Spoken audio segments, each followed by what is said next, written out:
الحمدللہ رب العالمین والصلاۃ والسلام علی سید الانبیاء والمرسلین اما بعد۔ آج ہم پڑھیں گے 23واں سپارہ تراویح میں اور اس کا خلاصہ بیان کیا جائے گا انشاءاللہ تعالی۔ تو 23ویں سپارے کے ابتدا میں سورت یاسین شروع ہوتی ہے اور سورت یاسین کا تھوڑا سا حصہ 22ویں سپارے کے آخر میں ہے اور باقی حصہ جو ہے وہ 23ویں سپارے کے شروع میں ہے۔ سورت یاسین کے پڑھنے کی بہت ساری فضیلتیں قرآن میں آئی ہیں اور ایسی تمام تر صورتیں کہ جن کی فضیلت پڑھنے کی آئی ہے احادیث کے اندر، اس کی کئی وجوہات ہیں۔ ان میں سے ایک اہم یہ بھی ہے کہ ان صورتوں کے مضامین اتنے اہم ہیں کہ انسان کو اس کی زندگی کے بارے میں کہ بتاتے ہیں کہ یہ زندگی عارضی ہے اور اس عارضی زندگی سے ہی آخرت کی زندگی بنانی ہے۔ یعنی مثلاً اب اگر اس صورت کے اندر ہم دیکھیں کہ اللہ رب العزت کی طرف سے پیغام رساں جب آتے ہیں اور لوگ ان کا انکار کر دیتے ہیں اور ایک مرد مومن ان کو سمجھاتا ہے کہ قال یا قوم اتبعوا المرسلین اتبعوا من لا یسألکم اجرا وهم مہتدون، کہ اے میری قوم ان کی بات مان لو، ان رسولوں کی بات مان لو، اس لیے کہ یہ تم سے کوئی اجر نہیں مانگ رہے ہیں، یہ کوئی اپنے مقصد کے لیے نہیں آئے، مطلب ان کو دنیا کا کوئی فائدہ نہیں چاہیے، یہ تو اللہ تعالیٰ کا پیغام تمہیں دینے آئے ہیں تاکہ تمہاری آخرت سنور جائے۔ اور وَمَا لِيَ لَا أَعْبُدُ الَّذِي فَطَرَنِي وَإِلَيْهِ تُرْجَعُونَ، اور میں تو تمہیں یہی نصیحت کرنا چاہتا ہوں کہ اس میں میرا بھی بھلا ہے، تمہارا بھی بھلا ہے کہ میں بھی اسی کی عبادت کرتا ہوں جس نے مجھے پیدا کیا ہے، اور میں کیوں نہ اس کی عبادت کروں کہ وہ میرا خالق ہے اور اسی کی طرف تم کو ہم سب کو جو ہے لوٹنا ہے۔ اتخذ من دونه آلهة ان يردني الرحمن بضر لا تغني عني شفاعتهم شيئا ولا ينقذون، کیا میں اللہ کو چھوڑ کر کسی اور کو خدا بنا لوں؟ وہ خدا کہ جس نے مجھے تخلیق کیا ہے، میں اس کی عبادت کرنے کے بجائے کسی اور کو خدا بنا لوں اور ان کی طرف رجوع کروں کہ جن کی شفاعت کوئی مجھے فائدہ بھی دینے والی نہیں ہے اور نہیں بچانے والی جہنم کی آگ سے۔ تو اللہ رب العزت نے اس پر جو انعام و اکرام کیا اس کا تذکرہ بھی کیا گیا کہ قیل ادخل الجنہ، اب جب وہ بندہ اس دنیا سے گیا تو اللہ کی طرف سے اس کے لیے اعلان کیا گیا کہ تم جنت میں داخل ہو جاؤ۔ یا لیت قومی یعلمون، تو اس نے کہا کہ ہائے افسوس میری قوم کو یہ پتہ ہوتا کہ بما غفر لی ربی، کہ میرے رب نے مجھے بخش دیا، وجعلنی من المکرمین، اور مجھے مکرمین میں مجھے ان لوگوں میں شامل کر دیا جو عزت دار ہیں، یعنی مجھے جنت کے اندر داخل کر دیا، مجھے بہت یعنی عزت بخشی گئی جنت کے اندر، اللہ کی طرف سے انعام و اکرام مجھے ملا۔ بہرحال اس کے بعد پھر اللہ رب العزت نے ارشاد فرمایا کہ جب قیامت قائم ہوگی تو کیا ہوگا؟ وَنُفِخَ فِي الصُّورِ فَإِذَا هُم مِّنَ الْأَجْدَاثِ إِلَىٰ رَبِّهِمْ يَنْسِلُونَ، قیامت اچانک آئے گی۔ پہلی بات تو یہ ہے کہ ہر انسان جو اس دنیا سے چلا جاتا ہے، مر جاتا ہے، اس کے لیے قیامت برپا ہو جاتی ہے، بالکل ایسے جیسے اچانک قیامت آئے گی اور سب کا حساب و کتاب شروع ہو جائے گا، بالکل اسی طرح سے ایک انسان جب اچانک اس دنیا سے جاتا ہے، مرتا ہے، تو اس کا حساب و کتاب شروع ہو جاتا ہے، اس کے ساتھ آخرت میں وہ سلوک شروع ہو جاتا ہے جس کا وہ مستحق ہے۔ مطلب یہ ہے کہ جو اس نے کیا ہے اب اس کو اس کے مطابق وہاں پہ اس کا ٹریٹمنٹ یا اس کی جو سلوک بنتا ہے جنتی یا جہنمی، وہ اس کے ساتھ شروع ہو جاتا ہے۔ لہٰذا وہ اچانک ہوتا ہے، یعنی قیامت بھی اچانک آئے گی، موت بھی اچانک آئے گی، اور ہر انسان کو اچانک فرشتے آ کے یہ بتائیں گے کہ تو جنتی ہے یا جہنمی ہے، اور صرف بتائیں گے نہیں، دکھائیں گے بھی۔ نبی کریم صلی اللہ علیہ وسلم کی حدیث ہے کہ آپ نے فرمایا اس کو رائٹ سائڈ سے جنت دکھائی جاتی ہے، اس کو لیفٹ سائڈ سے جہنم دکھائی جاتی ہے، اور یہ بتا دیا جاتا ہے دیکھو وہ جنت میں تمہارا فلاں گھر ہے، اس کو دکھا دیا جاتا ہے کہ یہ دیکھ رہے ہو نا، یہ جنت میں جو محل ہے یہ تمہارا ہے۔ بلکہ وہ کہتا ہے کہ اچھا پھر مجھے چھوڑو، مجھے جانے دو، میں اس میں جاؤں نا، تو وہ کہتے ہیں نہیں، ابھی تم ٹھہرو، ابھی تم سو جاؤ، سکون کرو۔ مطلب یہ ہے کہ جیسے کسی بندے کو آپ گھر کی چابی دیتے ہیں، اس کی الاٹمنٹ لیٹر دیتے ہیں، تو اب ظاہر ہے کہ اس کو شک نہیں رہتا کہ جب مجھے اس کی چابیاں مل گئی، مجھے اس کا الاٹمنٹ لیٹر مل گیا، اس کی رجسٹری انتقال مجھے مل گئی، اور مجھے دکھا بھی دیا گیا کہ صاحب جی یہ آپ کا گھر ہے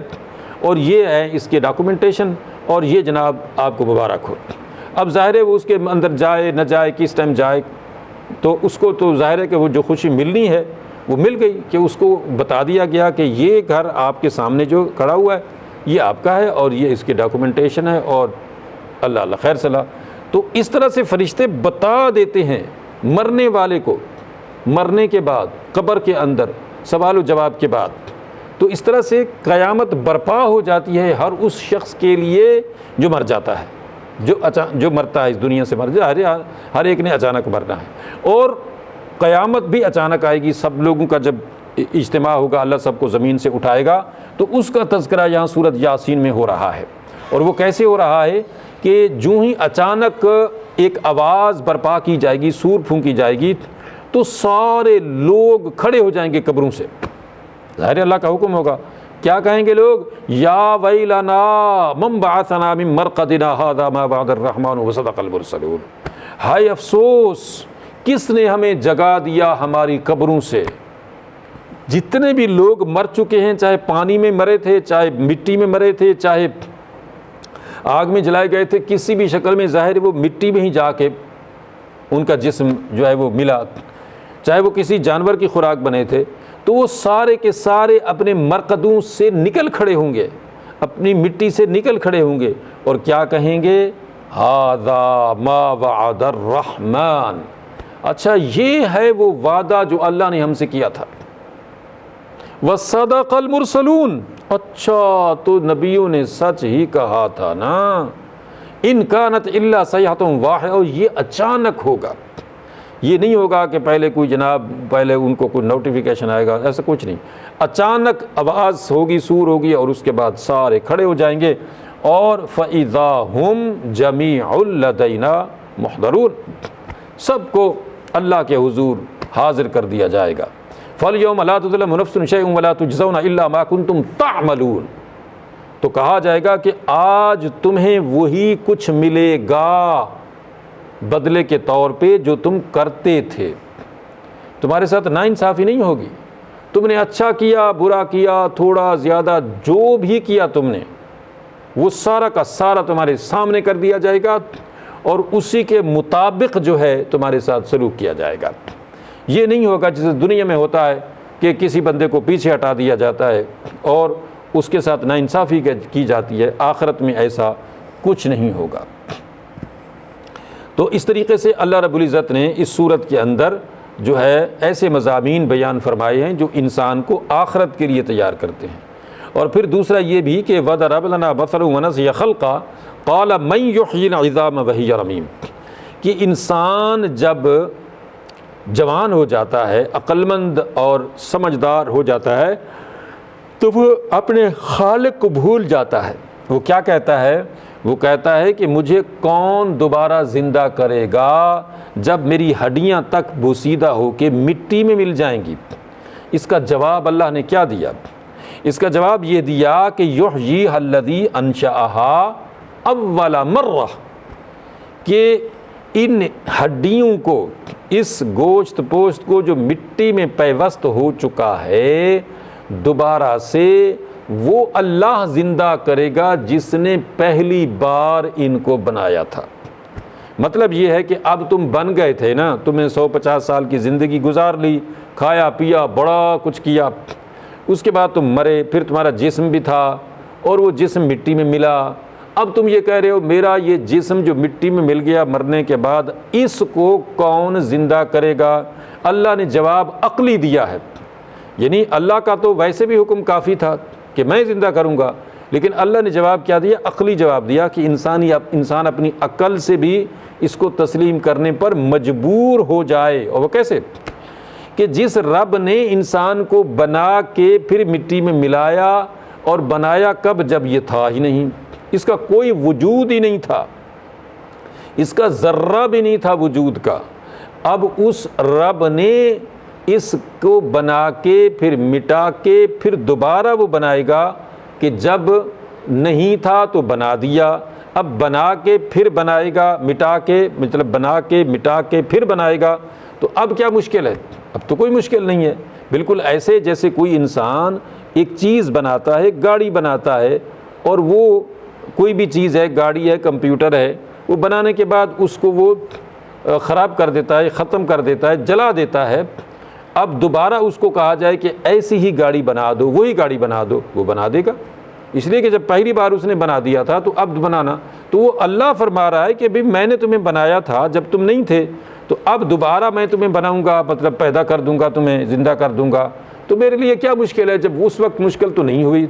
جب تم نہیں تھے، اب مجھے مشکل ہوگی جب تم تھے، تمہیں میں نے بنا کے تو مٹی میں ملا دیا۔ یہ ہے عقلی دلیل۔ سورۃ صافات کے اندر اللہ رب العزت نے جنت اور جہنم کا ایسا منظرنامہ کھینچا ہے کہ جنتی اور جہنمی دور دور ہونے کے باوجود بھی نہ صرف یہ کہ ایک دوسرے کو دیکھیں گے، پہچانیں گے، بلکہ بات چیت بھی کریں گے، اور بات چیت بھی دنیا والی۔ مثلا وہ کہیں گے کہ ایک بندہ کہے گا کہ میرا ایک ساتھی تھا اور وہ مجھے کہتا تھا کہ جب ہم مر کر مٹی ہو جائیں گے کہ اِنَّکَ لَمُصَدِّقِینَ اِنَّکَ لَمِنَ الْمُصَدِّقِینَ، یعنی کیا تم یہ بات مانتے ہو کہ مرنے کے بعد زندگی ہے؟ تو دیکھو وہ سامنے جہنم میں جو جل رہا ہے نا، یہ مجھے کہتا تھا میاں کوئی جنت جہنم نہیں ہے۔ اب پھر وہ اس کو بات اس سے خود کرے گا،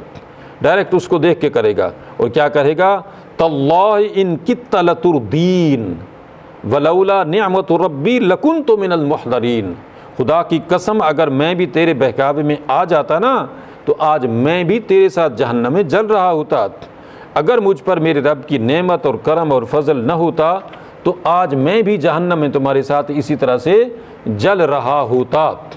اچھا، سورۃ صاد کے اندر اللہ رب العزت نے گزشتہ اقوام عالم اور خصوصاً داؤد علیہ السلام، سلیمان علیہ السلام، ایوب علیہ السلام اور مختلف انبیاء علیہ السلام کے واقعات اجمالی طور پہ بیان فرمائے۔ سورۃ زمر کے اندر اللہ رب العزت نے مشرکین کے وہ عقائد بیان کیے کہ وہ کیا کہتے تھے، اللہ کو ماننے کے باوجود چونکہ وہ شرک کرتے تھے تو وہ اس کا کیا جواب دیتے تھے۔ اللہ نے فرمایا وہ کہتے تھے کہ ما نعبدہم الا لیقربونا الی اللہ زلفیٰ، یعنی ہم ان بتوں کی اس لیے پوجا کرتے ہیں کہ یہ ہمیں اللہ کے قریب کر دیتے ہیں۔ ما نعبدہم الا لیقربونا